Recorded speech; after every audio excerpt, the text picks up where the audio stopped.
today is Jasmine Richards, who I first met when she was an editor at Oxford University Press, though that wasn't her first job in publishing. But Jasmine's a very special person to me because she was the person who first published me under my pen name, Stirling. So I thought she was a great guest to start with my little series about how to get published. So Jasmine, how would you sum up working in publishing in 3 words? Okay, so how would I summarize working in publishing in 3 words? So different, exciting, satisfying. Different, exciting, satisfying. Excellent. So in your career, what's been your best moment as an editor? Oh, well, there's been lots of fantastic moments. So one of the great things is when you actually see the book that you've worked really hard on with that author in the bookshop. So, you know, every time you go into the bookshop, you have to put those books sort of front out on the bookshelves, or on the table. Like, that's just standard, like you have to do that. But probably it's some of those more glamorous moments. So getting to go on the red carpet when one of our books has come out and been made into a film, or going to an award ceremony with a certain Stirling where we got to dress up and look really rather lovely and go to kind of a champagne reception. That was pretty awesome. So I think it's those moments when you're out of the office and the reward for all of the hard work is kind of all there to see in that moment. That's great. So I suppose the flip side of that is, what was the worst moment, or maybe the most embarrassing moment? And you can leave out any mention of names. Okay, yeah. But there's got to be low moments, I'm sure. Yeah. I'm not even sure if I should go there, but I'm going to go there because, you know, we're talking about publishing, we're talking about the industry. So now in publishing, there is a bit of an issue around the diversity of the workforce. Okay. And I had an event last year. I won't say what the event was, and I'm certainly not going to say any names. But I was actually mentoring an up and coming author, and I had invited them to this event, and I'm like, okay, listen, like, you know, yeah, it looks like a really white space. Everyone is fantastic. Everyone is amazing. Like, you're going to have like a really good day today. And then three times I got mistaken for the other publisher in children's books, who is a black woman. Now, that black woman is about 10 years younger than me and extremely glamorous. So, I mean, I can take those positives from it, but it was just so embarrassing in that I was saying to this author, not to feel intimidated by the space, and that publishing was working really hard, and that they understand that we need the workforce to represent the people that we're publishing for. And on 3 separate occasions, to get mistaken for the other publisher, it was just really, really embarrassing. So that was probably, it was a pretty low point for me, I have to say, and very recent. So it's so soul destroying, isn't it, to hear that? Like, oh, because it's one of the things, of the many things I value about you, but I know you have a real heart for diversifying the voices that are reaching the shelves. Yeah. But there is a little bit of a feeling of how accessible the club is if people feel there isn't a place for them. Yeah. I've only ever had that once in my life, when I was in the diplomatic service, where it was a not very female environment. I kept getting mistaken for the secretary or the person who brought the coffee. So in a little way I can sympathise, though the issues are different there, obviously. Okay, so let's think about the people who want to get published now. Everybody, I get lots of emails asking me, what have I got to do to get published? So, and I'm probably not the right person to ask, because I'm on the other side of the fence with them.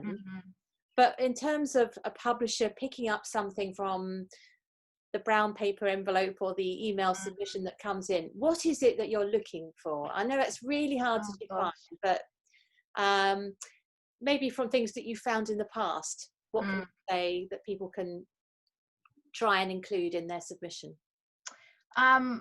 Okay, so not to go too far with this metaphor, and because we obviously are, contagion and infection is quite prevalent in our minds, but it is quite a good analogy for what you look for in a book, and that is an idea that is really easily transmittable. Okay, you actually want the idea to kind of infect and spread. So as soon as you are reading that kind of top line pitch, or some people call it a log line, in more sort of filmy circles, but that is a term used in publishing as well. So that sort of top line idea of what the concept is, like, you should just be able to get it straight away. And what's really important about that is that top line idea needs to pass along a really long chain. So in the first instance, it's the author, that writer, pitching to an acquiring editor like myself. And then it's me going into an acquisitions meeting and trying to convince maybe the other editors there, the financial director, the marketing director. And I've got to be able to say it in a really sort of pithy way that they're like, okay, I get the idea. And actually I want to read more, and I want to invest in this idea. And then that sales director, let's say we acquire the book, needs to go to Waterstones or I don't know, Tesco's, and pitch the idea. And then that bookseller in Waterstones has got to be able to pitch it to the buyer. And then what you have in children's books is this sort of double whammy, because you've got the adult buyer, and then you've got the end user, who is the child. So that pitch has got to work for both of them, and you kind of want that sort of nagging power to maybe kick in, so the kid's like, yeah, I want to buy it. And then again, and if that idea really is transmittable and is going to infect, people, that child will then go in the playground and sort of say it to all of their friends, and that idea will spread. So it's an idea that is sticky, it's an idea that's really easy to pitch. So that's a key thing. That's one of the things I'm looking for as soon as I'm reading the submission. So it's like, does the concept grab me? And then, of course, does the voice, does the quality of the writing grab me? And both of those things, I'm going to say, maybe some editors wouldn't agree, but I would almost say are equally as important. That both think that you can be a fantastic writer, beautiful prose, but if the idea isn't hooky, if it doesn't stick, it's really hard to make work. Yeah, so if you're thinking of your own submission and it becomes very complicated to explain to somebody else, that might be a warning sign. Yeah, for sure. I think if you can't say it in about 10 seconds or so, you're not ready to pitch yet, and it needs to be refined a little bit. Yeah. Okay, so thinking about people who might want to be an editor, what do you wish you knew about being in publishing before, when you were at the beginning of your career? If you could go back to yourself 10 years ago or so. Well, this is a little bit controversial, or maybe not, I don't know. I think the thing about publishing is that it is not brilliantly paid, okay, which is why there's a bit of an issue when it comes to diversity in publishing, in that actually, unless you maybe live in London already, or you've got family to support you, it's actually really hard to make a career work in publishing. But saying that, if you want to then survive in publishing, I think one of the ways to do that is to kind of move up the ladder quite quickly, because then you can get to a point where it's a sustainable career in London. And to do that, I kind of think you've got to move around. And that's why I say it's controversial, because once you're an editor, you have a bond with your authors, and if you move on, sometimes the authors might move with you, but they'll probably stay with the publisher that's there. So in some ways, it's not ideal for the author to have an editor that moves around a lot. But in terms of an editor's career, I actually think moving around means that each time you're taking a sort of a leap upwards, and then you're going to get to a salary level where you can make a career, have a career that is sustained. Otherwise, lots of people drop out of publishing because they're not moving along fast enough. Yeah, that's really interesting advice, actually. I don't think I've ever heard anyone say that, but I've seen people do it. Yeah. Editors, you say goodbye to them and then think you'll never see them again, but they pop up again, another publisher. Yeah, like 2 levels up though. It's like, hey, yeah. Sort of revolving door thing. Yeah, definitely. That's really great. But Jasmine, we should perhaps end talking about your own writing, because you're also a very accomplished writer in your own right and have published. Would you like to say something about your own books?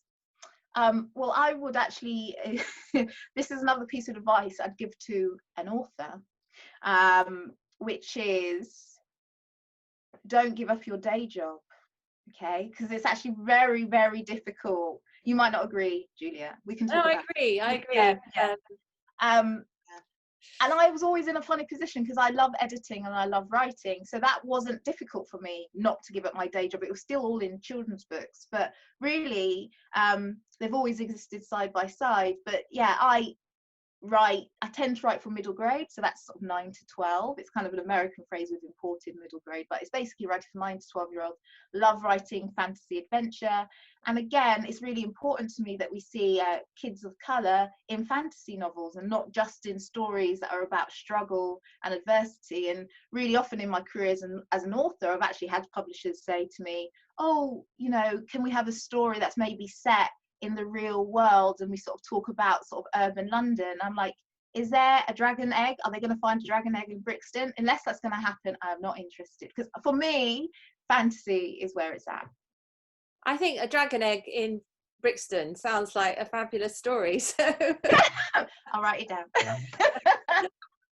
thank you very much, Jasmine. That's been really lovely talking to you, and thank you for your advice. Oh, thanks for having me. Speak soon.